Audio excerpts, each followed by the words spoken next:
Christianity को और इस्लाम को आप धर्म नहीं बोल सकते, तो जिसे सनातन परंपरा में अधर्म कहा जाता है, ये उसे डिनोट करते हैं। गंगा जमनी तहजीब का जो कॉन्सेप्ट है वो आया कहाँ से?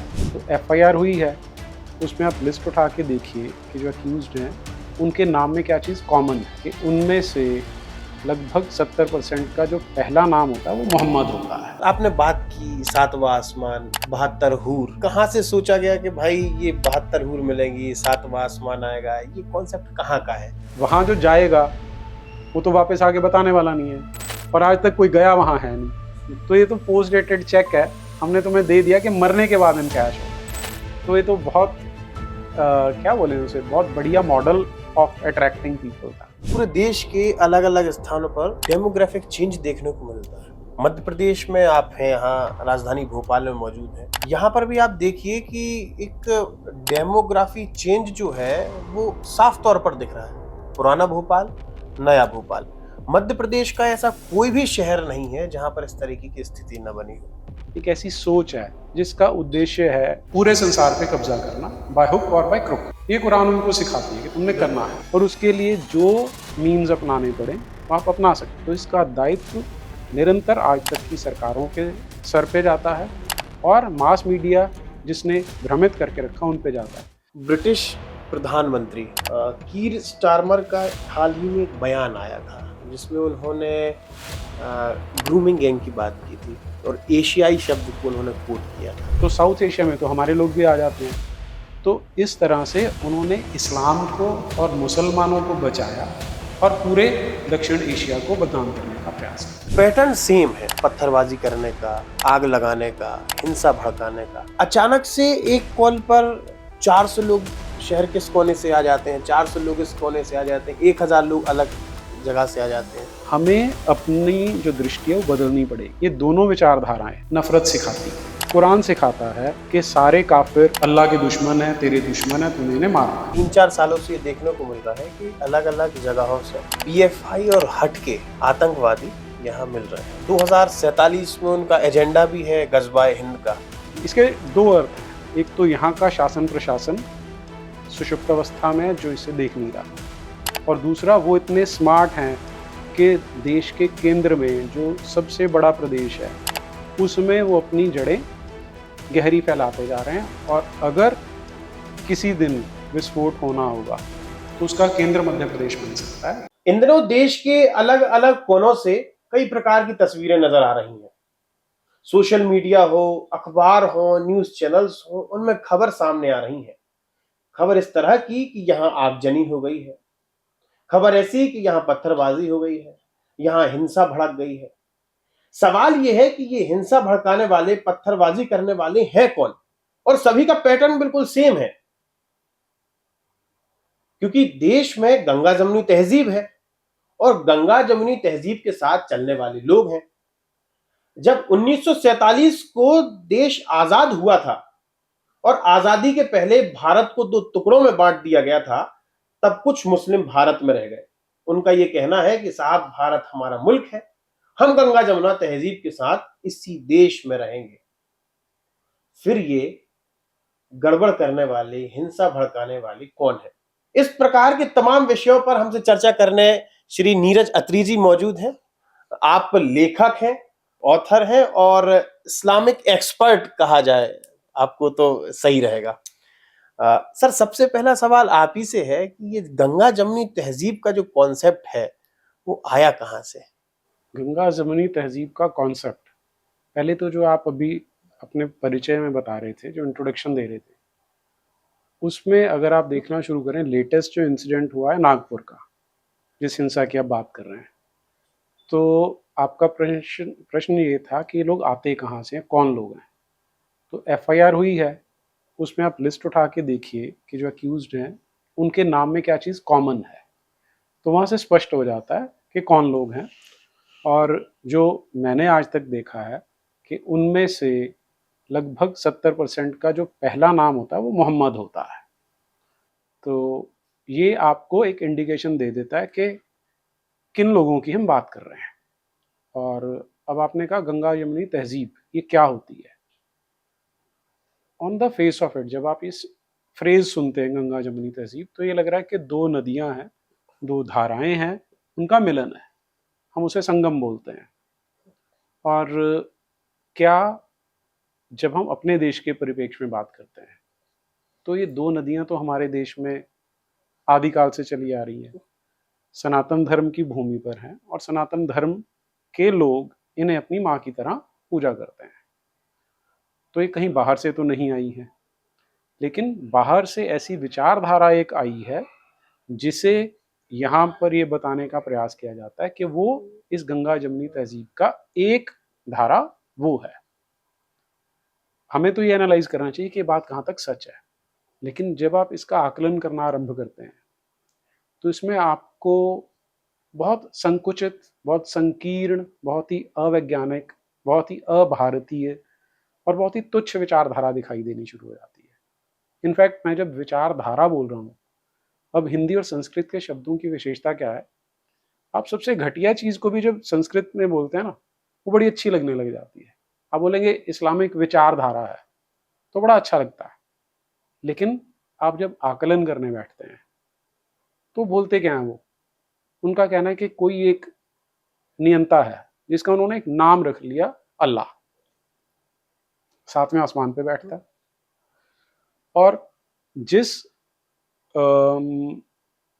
समाज को, जिन मनुष्यों को उसने बनाया है, वो उनसे सीधा संवाद नहीं करता, ना ही जो मनुष्य हैं वो उस तक सीधे पहुंच सकते हैं।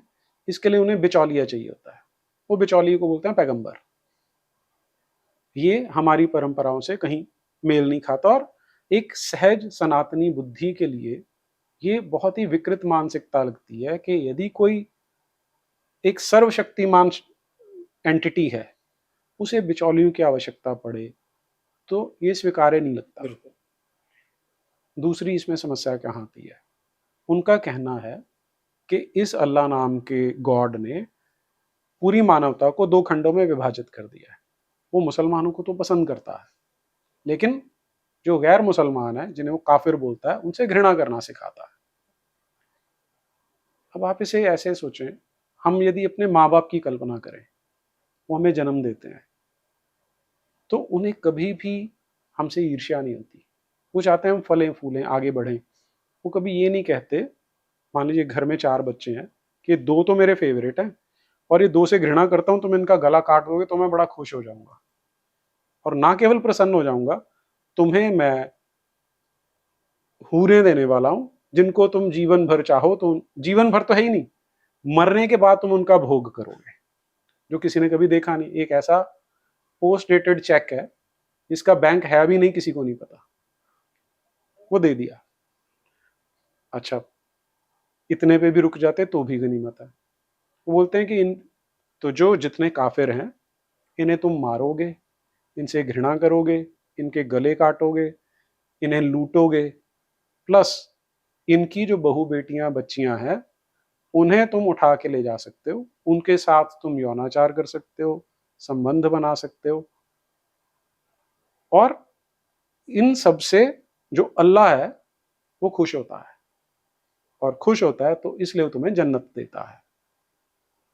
यहां पर तुम्हें शराब नहीं पीनी, वहां पर वो तुम्हें शराब पिलाएगा, मनपसंद शराब पिलाएगा। तो अब सनातन की विचारधारा के अकॉर्डिंग ये विचारधारा नहीं है, या इसे अगर धारा भी बोलना है तो एक गटर से ज्यादा नहीं दिखाई देती है। तो इसलिए जब कोई गंगा जमुनी तहजीब बोलता है, मैं उसे गंगा गटर तहजीब बोलने से को ज्यादा प्रेफरेंस देता हूँ। मतलब जो यहाँ धरती पर जहां आपने जन्म लिया है वहां वो हराम है, लेकिन जब आप जन्नत में जाएंगे तो वही हराम वाला जो काम है वो हलाल हो जाएगा। वो हलाल हो जाएगा। ये है। तो सर ये जो कौन आपने बात की सातवां आसमान, 72 हूर, ये कहाँ से कॉन्सेप्ट आया? ये कहाँ से सोचा गया कि भाई ये 72 हूर मिलेंगी, सातवां आसमान आएगा? ये कॉन्सेप्ट कहाँ का है? 1450 वर्ष पहले अरेबिया की धरती पर एक व्यक्ति उठा जिसका नाम मोहम्मद था। उसने कुछ क्लेम करने शुरू कर दिए। अब अगर आप लोकेशन देखेंगे अरेबिया की, तो वो कहाँ पर है, उसके वेस्ट में जेरूसलम आता है और राइट साइड में हिंदुस्तान आ जाता है, या भारतीय भूमि आ जाती है वहां पे। मोहम्मद का जन्म होता है 570 में। उससे लगभग 300 साल पहले चर्च ने क्रिश्चियनिटी बना ली थी। उन्होंने एक नकली कैरेक्टर क्रिएट किया जीसस क्राइस्ट नाम का, और उसके नाम पर उन्होंने चर्चेज खोली, जिसे हम मोनोथीज्म कहते हैं कि वन गॉड, उसकी पूजा करनी है। यहाँ एक एक चीज मैं स्पष्ट करना चाह रहा हूँ, जब हम वन गॉड की बात करते हैं तो हमारे देश में एक भ्रम है, बोलते हैं हमारा भी तो एक ही है। कहने को राम कृष्ण शिव अलग अलग हैं, लेकिन रूप अलग अलग हैं, लेकिन तत्व के रूप में वो एक ही है। ठीक, ये समझ में आता है। तो अपने लोग क्या सोच लेते हैं कि हम भी तो एक ही भगवान की बात करते हैं। जो उनका वन गॉड है वो एक न्यूमेरिकल वैल्यू है कि ये हमारे वाला एक है। तुम्हारा जो बोल रहे हो कि रूप अलग है लेकिन वैसे वो एकता वाला है, वो वहां वाला मोनोथीज्म, उसमें जो मोनो या वन है वो ये वाला नहीं है। मतलब हमारे वन और उनके वन में जमीन आसमान का अंतर है। हाँ, लोग इस शब्द जाल में फंस जाते हैं। उनका भी मोनोथीज्म है, हमारा भी मोनोथीज्म है, उसमें जैसा आपने बोला जमीन आसमान का अंतर है। तो ये हमारी फिर से कोई ना परंपरा है ना ऐसी अवधारणा है, चर्च ने क्रिएट किया। अब वहां से, उससे पहले यहूदियों में ये कॉन्सेप्ट थी, दोनों में प्रॉफिट की या पैगंबर की कॉन्सेप्ट है। वो धीरे धीरे जेरूसलम से फैलना शुरू हुआ। मोहम्मद का जन्म आते आते वो उस क्षेत्र में भी पहुंच चुके थे। तो मोहम्मद स्मार्ट आदमी रहा होगा, उसने इन्हें देखा तो उसे समझ में आया कि अच्छा एक मॉडल हो सकता है। मुझे क्या क्लेम करना है कि I am the only profit, मैं अकेला पैगंबर हूं।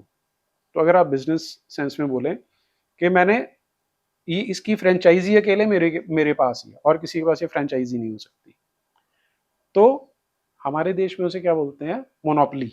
मोनोपोली हो जाती है। तो ये मोनोपोली एक्चुअली में मोनोथिज्म जो है वो मोनोपोली है, जिसमें स्पिरिचुअलिटी को धंधा बना दिया जाता है। तो उसे चीजें समझ में आई होंगी और उसने क्लेम करना शुरू कर दिया कि मैं पैगंबर हूं। और वहां पर अब अरेबिया में उस समय, जिसे आज हम मक्का बोलते हैं, समाज बड़े खुले विचारों का था। उसमें कोई संकीर्णता नहीं थी, अलग अलग देवी देवताओं की पूजा की जाती थी। उनमें से एक देवता था जिसे लाह बोलते थे, और ऐसा माना जाता है कि वो चंद्र को लाह बोलते थे।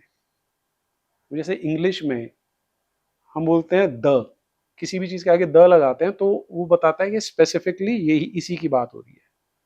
अरबी में द के लिए अल होता है, तो आप जब अल लाह लगा देंगे तो द गॉड बन गया वो। तो मोहम्मद ने ये बोलना शुरू किया कि मैं पैगंबर हूं, केवल अल्लाह को मानना है, ये सबसे सुप्रीम है, बाकी के सब झूठे हैं। यहां से उसने स्टार्ट किया। अब उसे बढ़ाना था अपना, क्योंकि चेले बढ़ेंगे, फॉलोअर बढ़ेंगे, तभी दुकानदारी चलती है, तभी ये बिजनेस मॉडल सक्सेसफुल होता है। तो उसके लिए अब उन्हें लुभाएं कैसे? तो पहले तो उसने केवल प्रयास किया कि इस कॉन्सेप्ट को बेच सके कि मैं पैगंबर हूं। तो लोग इतनी जल्दी बुद्धू बनते ही नहीं है। तो 12-13 साल उसके जो स्टार्टिंग के थे वो इसमें चले गए। 40 वर्ष की आयु में उसने क्लेम करना शुरू किया। 52-53 का होते होते उसके पास 40-50-60 कुछ इतने ही चेले बने थे। वो भी पैसे लेकर उसके चेले बने थे, क्योंकि गुलाम थे, गुलामों को उसने खरीद के रिहा करवा लिया। तो उसके लिए, क्योंकि उसने एहसान किया था, तो उन्होंने स्वीकार कर लिया कि तू हमारा पैगंबर है। लेकिन नए जब लाने थे तो उसने स्ट्रेटेजी को चेंज कर दिया। जब वो मदीना शिफ्ट होता है तो उसने बोलना शुरू किया कि अल्लाह का मैसेज आया कि जितने नॉन मुस्लिम्स हैं, जो काफिर बोले जाते हैं, तुम इन्हें लूट सकते हो, इन्हें लूटो, वो माल लेके आओ, उसमें से 20% हिस्सा मेरा होगा, मेरा और अल्लाह का होगा। अब अल्लाह तो हिस्सा लेने आने वाला नहीं है, तो 20% उसका होगा, बाकी तुम आपस में बांट के खाओ। हाँ, आप कमीशन भी बोल सकते हैं उसे। तो अब ये बन गया ल्यूक्रेटिव।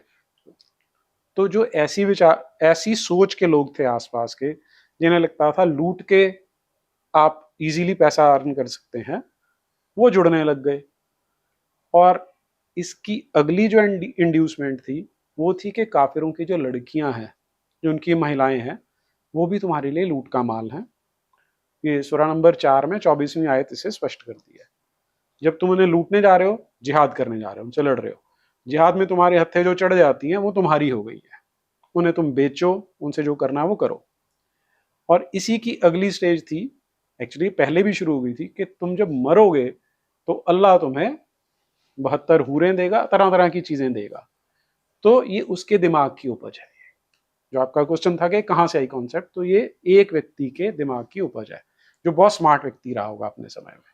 72 हुर भी, शरबत भी, वो जो शरबत, अनोखा शरबत, शरबत सातवां मिलेंगे, आसमान। शराब मिलेगी, और वहां पर गिलमा मिलेंगे। गिलमा यानी, अब ऐसा माना जाता है कि इसके फॉलोअर्स में बहुत सारे ऐसे थे जो होमो प्रकृति के थे, तो इसलिए वहां पर ऐसे लड़के भी मिलेंगे जो सुंदर होंगे, जो सदा ही जवान रहेंगे। हूरें मिलेंगी जो सदा ही जवान रहेंगी, बहुत सुंदर होंगी, और उनका सिर्फ एक ही काम होगा, तुम्हारे एंजॉयमेंट के लिए बनी है। अल्लाह शराब भी, अल्लाह अपने हाथ से शराब पिलाएगा तुम्हें वहां पर। और वहां पर नदियां बह रही हैं शराब की, तो जब मन किया भर के पी लिया उसे। और खाने पीने की चीजें हैं वहां पर, जिस तरह का मांस खाना है वो मिलेगा, जिस तरह के परिंदे का गोश्त खाना है वो मिलेगा। तो ये काफी डिटेल में बताई हैं ये चीजें। कुल मिला के पूरा भोग जो है, मतलब भोग को किस तरीके से आगे बढ़ाया जाए। बढ़ाया जाए नहीं, उसकी एक इमेजिनेशन बेची जाए। अच्छा। बढ़ाना तो तब हुआ ना कि जब कुछ देना है, वो तो लूट के समय तो वो दिया जा रहा है, लेकिन अब वहां जो जाएगा वो तो वापस आके बताने वाला नहीं है, और आज तक कोई गया वहां है नहीं। तो ये तो पोस्ट डेटेड चेक है, हमने तुम्हें दे दिया कि मरने के बाद इनकैश होगा। तो ये तो बहुत क्या बोले उसे, बहुत बढ़िया मॉडल ऑफ अट्रैक्टिंग पीपल था। सर एक और सवाल आता है, मैं और भी आगे बढ़ूंगा, लेकिन इस समय पूरे देश के अलग अलग स्थानों पर डेमोग्राफिक चेंज देखने को मिलता है। मध्य प्रदेश में आप हैं, यहाँ राजधानी भोपाल में मौजूद हैं। यहाँ पर भी आप देखिए कि एक डेमोग्राफी चेंज जो है वो साफ तौर पर दिख रहा है। पुराना भोपाल, नया भोपाल। मध्य प्रदेश का ऐसा कोई भी शहर नहीं है जहां पर इस तरीके की स्थिति न बनी हो। तो ये डेमोग्राफिक चेंज से कितना नुकसान है, और भविष्य में मध्य प्रदेश अगर देखा जाए तो क्या स्थिति बनने वाली है। देखिए, मैं स्पष्टता से बोलूंगा कि मध्य प्रदेश में सरकार ने इस एस्पेक्ट पे ध्यान नहीं दिया, और इसमें अकेला मध्य प्रदेश नहीं है। हमने एक समाज के रूप में, एक राष्ट्र के रूप में अपना जो दायित्व था, जो कर्तव्य था, वो नहीं निभाया। और इसके लिए कोई एक फिक्स डेट हम नहीं डाल सकते कि इस डेट से ऐसा होना शुरू हुआ। ये लगभग 100 वर्षों से काम चल रहा है, और जो मध्य प्रदेश आज इन मुसीबतों को झेल रहा है वो इसीलिए कि लोगों ने इस ओर ध्यान नहीं दिया। अब प्रश्न यह है कि वो डेमोग्राफी बढ़ रही है, वो क्यों बढ़ रही है? क्योंकि आप इस्लाम को ऐसे सोच के देखिए कि एक विचारधारा है। अब फिर से विचारधारा बोलते हैं तो बड़ा सभ्य लगने लग जाता है। एक ऐसी सोच है जिसका उद्देश्य है पूरे संसार पे कब्जा करना, बाय हुक और बाय क्रुक। ये कुरान उनको सिखाती है कि तुमने करना है, और उसके लिए जो मीन्स अपनाने पड़े वो आप अपना सकते हो। तो उन्होंने हमारे पोस्ट इंडिपेंडेंस यानी 1947 के बाद के भारत की सबसे बड़ी कमजोरी ने पहचान ली है, वो है यहाँ का डेमोक्रेटिक सेटअप। अब डेमोक्रेटिक सेटअप में आप कैसे जीतेंगे? आप अपनी जनसंख्या बढ़ाएंगे तो जीतेंगे, और वो इसी काम में निरंतर लगे हुए हैं, जिसपे नजर हमारी अब जा रही है। तो सर अगर देखा जाए तो मध्य प्रदेश में लगातार धर्मांतरण बढ़ रहा है। नहीं, इसमें एक मिनट मैं रोक आपको इसलिए रहा हूं, ये धर्मांतरण नहीं है। धर्म से निकलते हैं तो एक दीन में चले जाते हैं या रिलीजन में चले जाते हैं। धर्म बड़ा पवित्र शब्द है। इन दोनों मानसिकताओं का, क्रिश्चियनिटी को और इस्लाम को आप धर्म नहीं बोल सकते। और ये भी हमने बहुत बड़ी बड़ी बड़ी गलतियां की हैं कि ऐसी विचारधाराओं को धर्म जैसे पवित्र शब्द से सुशोभित कर दिया, जबकि ये धर्म नहीं है। आप इन्हें अगर थोड़ा सा ध्यान से देखना शुरू करेंगे तो जिसे सनातन परंपरा में अधर्म कहा जाता है, ये उसे डिनोट करते हैं। हमारे यहाँ जो स्मृति शास्त्र हैं उनमें आतताई की डेफिनेशन है, किसी की महिला को उठाने वाला, किसी के खेत को जलाने वाला, किसी का गला दबाने वाला, निहत्थे पर आक्रमण करने वाला, और किसी की संपत्ति लूटने वाला, ये आतताई बोले जाते हैं। इस्लाम में अगर आप 8वां चैप्टर पढ़ लेंगे कुरान का, अनफल करके है वो, तो ये पांचों काम करने को बोलता है। तो इसलिए मैं सदा ही ये बोलता हूँ कि इन्हें धर्म कहना बंद कीजिए। वो दीन है, एक रिलीजन है, उन्हें हम उन्हीं के नाम से बोले। तो मध्य प्रदेश में कन्वर्जन के जो मामले हैं वो लगातार बढ़ रहे हैं। जनजाति क्षेत्र, आदिवासी क्षेत्रों में जाकर उनकी महिलाओं से शादी नहीं की जाती, बस उनको ऐसे रख लिया जाता है, उनकी संपत्ति पर कब्जा कर लिया जाता है, सब्सिडी ली जाती है, जमीन पर खेती की जाती है। तो ये मध्य प्रदेश के लगभग 8 से 10 ऐसे जिले हमने निकाले हैं कि जहां पर ये स्थिति बनी हुई है हम्म, और लगातार लैंड जिहाद के मामले बढ़ रहे हैं। तो इसको किस तरीके से देखते हैं? इसे आप इस तरीके से देखिए, या देखने से भी पहले आप अपने आप से एक प्रश्न पूछिए कि आपको किसने जिहाद के बारे में कभी पढ़ाया। आप अपनी पूरी जो एकेडमिक करियर था उसमें याद कीजिए, आपने कभी ये शब्द पढ़े थे? नहीं पढ़े। नहीं।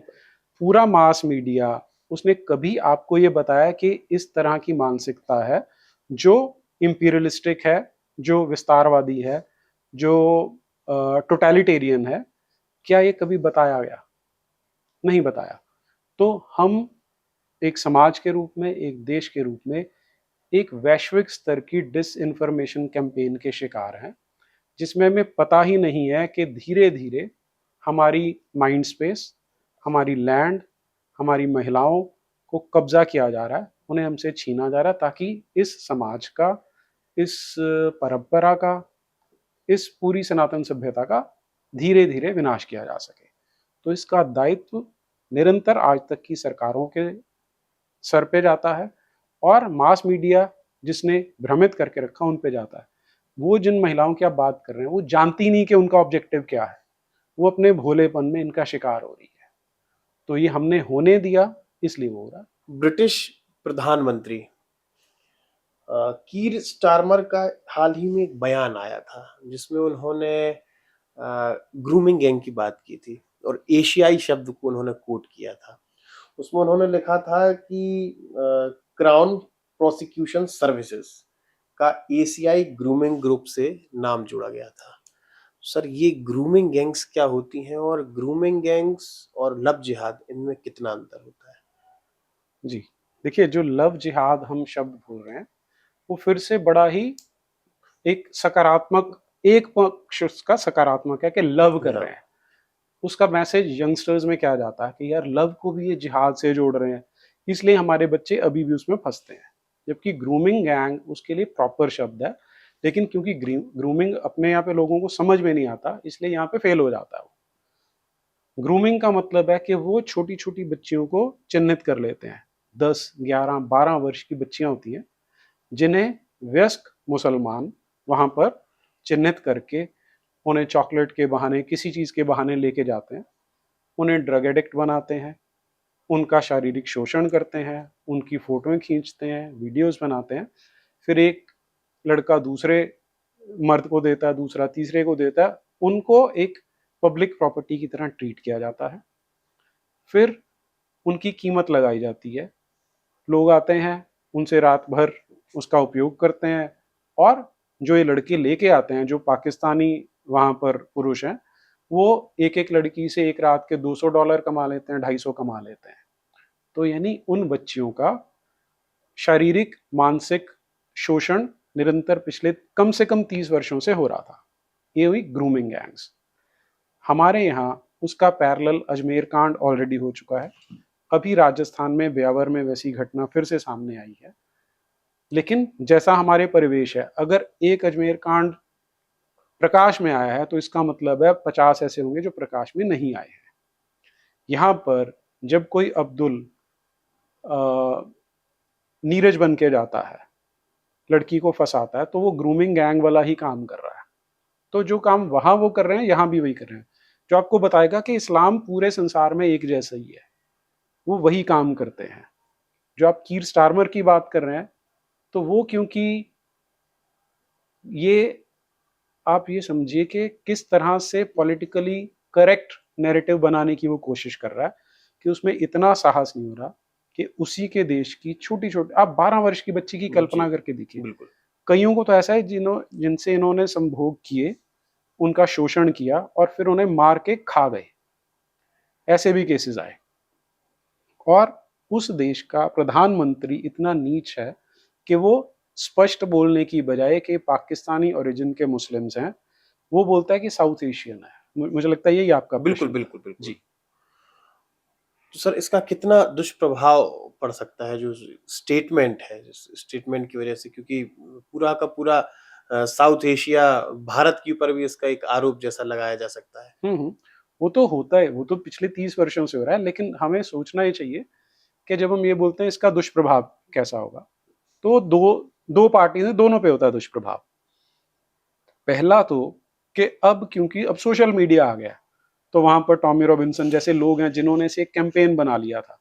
तो कीर स्टारमर ने जब ये स्टेटमेंट दी है, ट्विटर पे आया, और अब ट्रंप और इलॉन मस्क के आने के बाद इसका बैकलैश उसे झेलना पड़ रहा है। हालांकि वो अभी पूरी निर्लज्जता से अड़ा हो अपनी स्टेटमेंट पे, लेकिन दुष्प्रभाव उसे भी झेलना पड़ रहा है।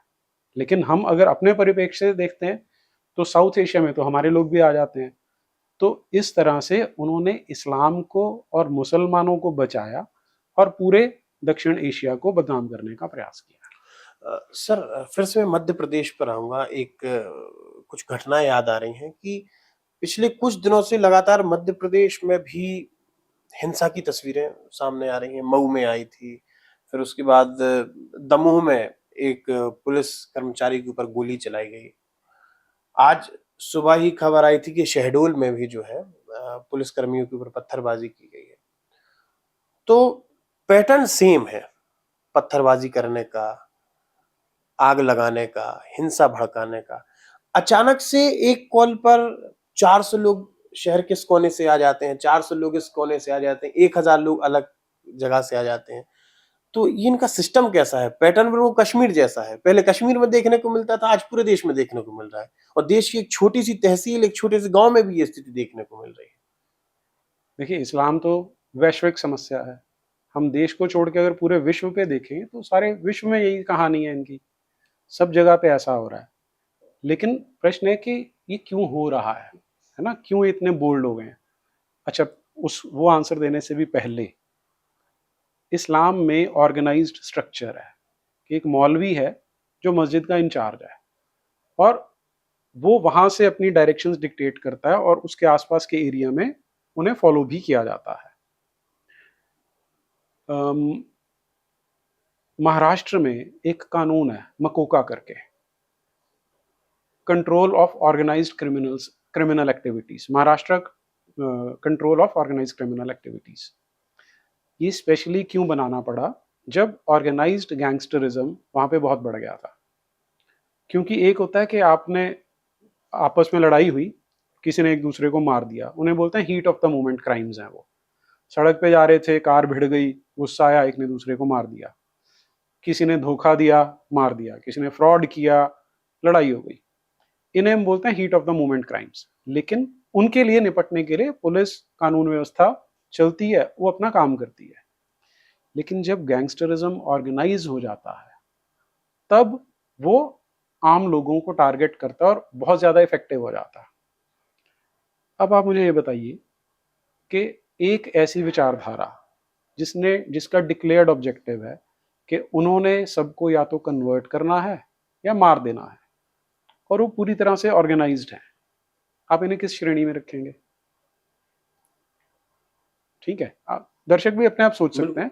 अब प्रश्न ये है कि क्या हमारे किसी भी नेता ने आज तक, ऊपर से लेकर नीचे तक के, किसी ने बोला कि ये समस्या है?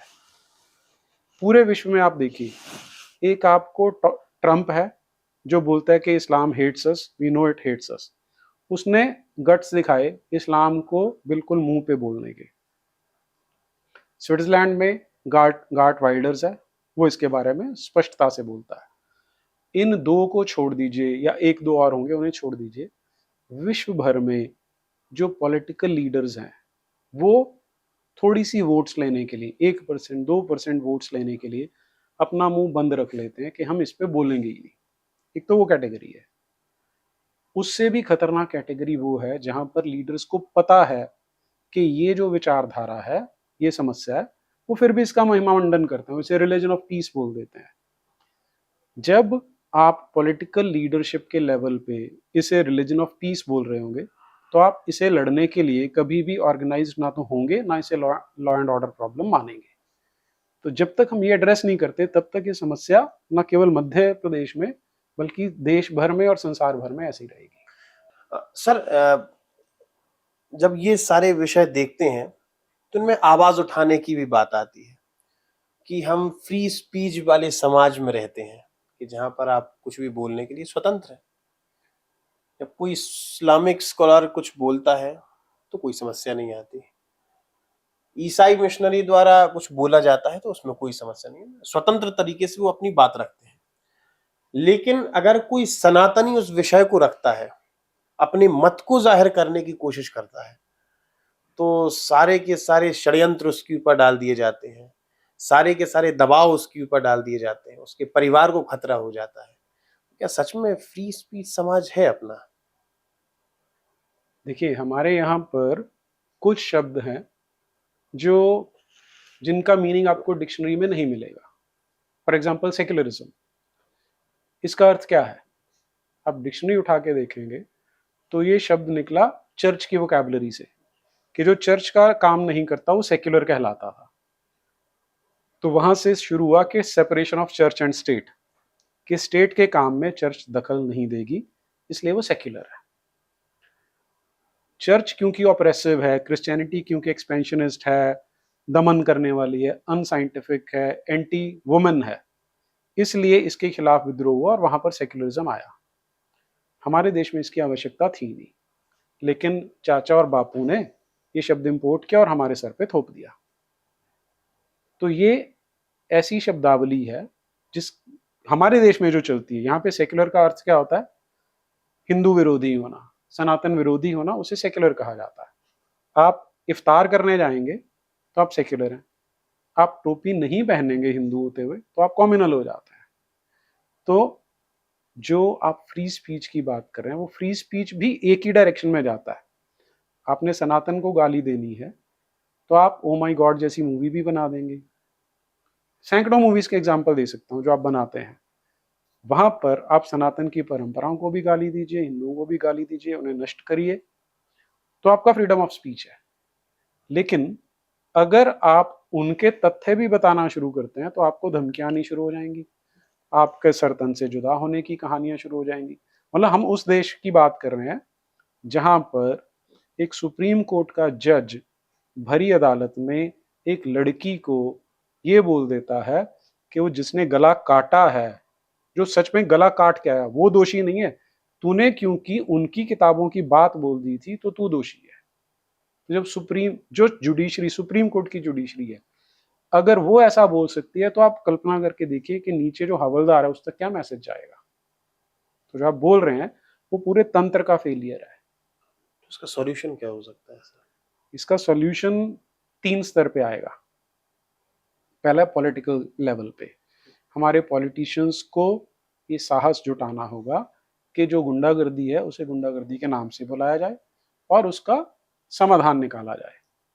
अब जब ये बताया जाता है तो कई बार वो घबरा जाते हैं कि ये हम कैसे कर सकते हैं, या दूसरा बोलते हैं अच्छा आप इसका मतलब एंटी मुस्लिम हो या एंटी क्रिश्चियन हो। लेकिन हमें अपनी जो दृष्टि है वो बदलनी पड़ेगी। ये दोनों विचारधाराएं नफरत सिखाती हैं। कुरान सिखाता है कि सारे काफिर अल्लाह के दुश्मन है, तेरे दुश्मन है, तूने इन्हें मारना है। वो बच्चा इस जहर के साथ बड़ा हो रहा है, जो बाइबल पढ़ रहा है वो भी इसके साथ बड़ा हो रहा है, तो वो भी तो विक्टिम है। जब हम उनकी घर वापसी की या उन्हें इस्लाम और क्रिश्चियनिटी से बाहर लाने की बात कर रहे हैं, तो हम उन्हें भी बचा रहे हैं। हम एंटी मुस्लिम या एंटी क्रिश्चियन नहीं है, हम एंटी इस्लाम या एंटी क्रिश्चियनिटी हो सकते हैं, लेकिन हम अपने देश के सिटीजन्स को अनसाइंटिफिक, अवैज्ञानिक विचारधारा से बचा के बाहर ला रहे हैं, अमानवीय विचारधारा से निकाल के बाहर ला रहे हैं, और हम पूरे समाज का भला करना चाहते हैं। ये हमारे नेताओं को ये क्लैरिटी ऑफ थॉट चाहिए, ताकि वो निडरता से इस बढ़ती हुई बीमारी से लड़ सकें। ये तो एक लेवल तो ये है। दूसरा लेवल हमारे समाज के लेवल पे है। हमारे समाज में जो संरचना थी वो ये थी कि जब भी कोई विपत्ति आती तो समाज मिल के उसका प्रतिकार करता था। आज हम व्यक्ति केंद्रित होते जा रहे हैं। हर किसी को लगता है कि जब तक मेरे घर में आग नहीं लगी, पड़ोसी जल रहा है, मेरा नंबर तो नहीं आया, मैं तो अपनी कमाई में लगा हूं क्योंकि मुझे एक लंबी गाड़ी खरीदनी है। तो ये जो हम व्यक्तिवाद पे आ चुके हैं, ये इससे हमें बचने की आवश्यकता है। अब इसमें भी खास चीज देखिए, हमारे प्रधानमंत्री स्वामी विवेकानंद के भक्त है, ऐसा बोला जा सकता है। स्वामी विवेकानंद ने एक बात बोली थी कि हर हिंदू का जो विचार है वो ये होना चाहिए कि संसार भर के किसी भी हिंदू को यदि कोई पीड़ा है तो वो मेरी पीड़ा है। ये हमें as a community, as an individual community सोचना पड़ेगा। तीसरा है व्यक्तिगत स्तर पे।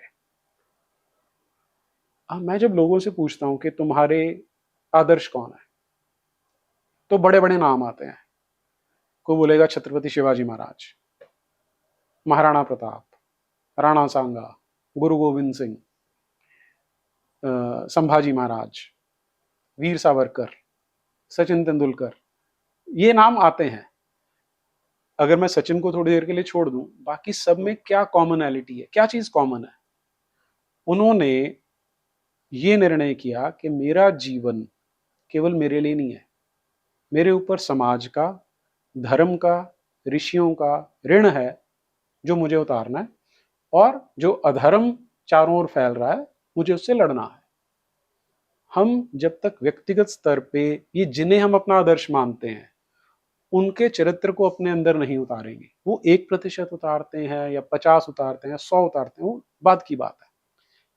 आरंभ तो करें। हम केवल लिप सर्विस देने में, अपने मुंह मियाँ मिट्ठू बनने में ऐसे बन गए व्यक्तिगत स्तर पे कि पोस्टर तो लगा लेंगे, बड़ा चित्र लगा लेंगे, लेकिन जब बोला जाता है काम करने को तो हम नहीं करते हैं। तो ये 3 लेवल पे हमें सुधार करने की आवश्यकता है। दिखावा किया जाता है जमीनी स्तर पर, शायद हाँ, वो ना के साहस, बराबर को। मतलब हम इनके साहस के लिए इन्हें अपना आदर्श मानते हैं ना, वो साहस हम अपने अंदर से लाते ही नहीं है। सर, अगर देखा जाए तो उन लोगों का साहस तो इतना भी है कि सरकारी बॉडीज में अपनी मजार बना लेना, मस्जिदों को तान लेना, फिर लगातार जगह को घेरते जाना, ये देखने को मिल रहा है। भले मध्य प्रदेश का कोई विश्वविद्यालय हो, मध्य प्रदेश का कोई अस्पताल हो, कोई पुलिस थाना हो, यहाँ तक कि तालाब में भी उन लोगों ने लैंड जिहाद, वाटर जिहाद, क्या कहा जाए उसे, लेक जिहाद, ये भी कर लिया है भोपाल में। देखिए वो बड़े स्पष्ट है और ये हमेशा होता है। देखिए आप त्रेता युग देख लीजिए, द्वापर युग देख लीजिए, देव असुर संग्राम हमेशा रहता है और सदा ही असुर अधिक बलशाली, अधिक संगठित होते हैं। लेकिन उनकी पराजय केवल तब होती है जब धर्म के मार्ग पर चलने वाले साहस करके उठ खड़े होते हैं। अर्जुन नहीं उठा होता, श्री कृष्ण ने नहीं उठाया होता तो कौरव जीत जाने वाले थे ना। जब साहस करता है धर्म तो 5 भी 100 को पराजित करते हैं, नहीं करता तो फिर पराजय स्वीकार करनी पड़ती है। सर, एक और खास चीज है, मध्य प्रदेश पिछले 3-4 सालों से ये देखने को मिल रहा है कि अलग अलग जगहों से पीएफआई और हट के आतंकवादी यहाँ मिल रहे हैं, उनके सदस्य मिल रहे हैं, और 2047 में उनका एजेंडा भी है गजवाए हिंद का।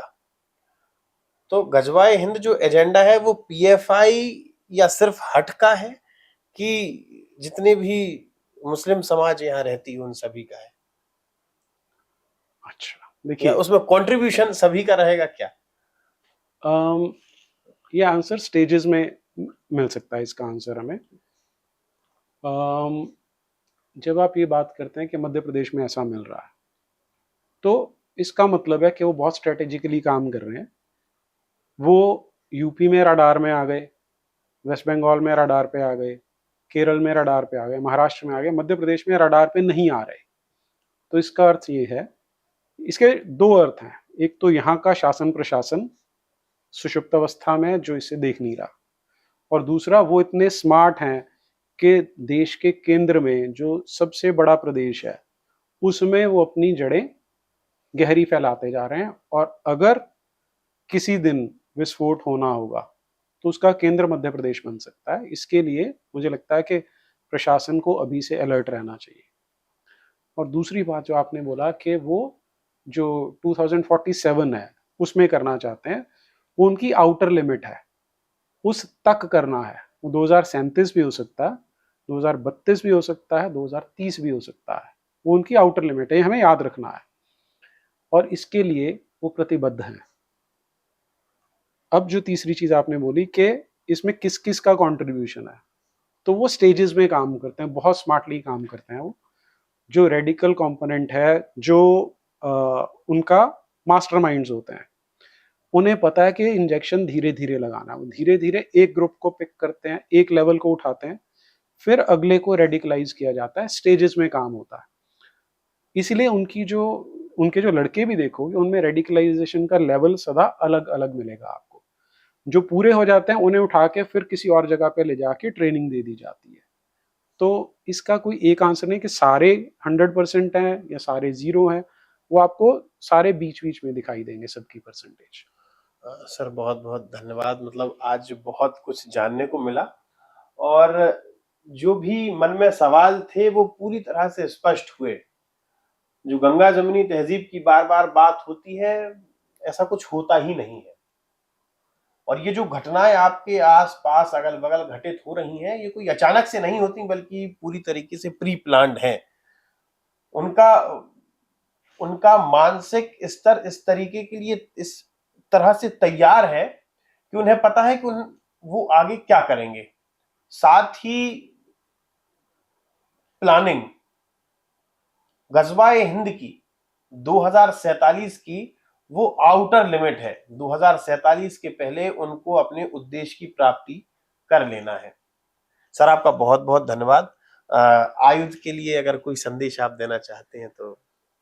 मैं दर्शकों से कहूँगा कि आज हमारे देश में ऐसे युवाओं की, ऐसे पत्रकारों की बहुत आवश्यकता है, जो निर्भीकता से समाज में उठने वाली चुनौतियों को आम जनता के सामने ला सकें। तो आयुध जो ये काम कर रहा है वो सराहनीय है। आप यथासंभव इनकी सहायता करें, इनके जो चैनल्स हैं उन्हें लाइक करें, शेयर करें, सब्सक्राइब करें, कमेंट्स करें। इन सब चीज़ों से इन्हें बहुत सहायता मिलती है। हम लोग कई बार इस चीज़ को अंडर एस्टिमेट कर लेते हैं, मत कीजिए। आपका एक लाइक किया हुआ भी मायने रखता है। लगातार जुड़े रहने के लिए आयुध को सब्सक्राइब जरूर करें।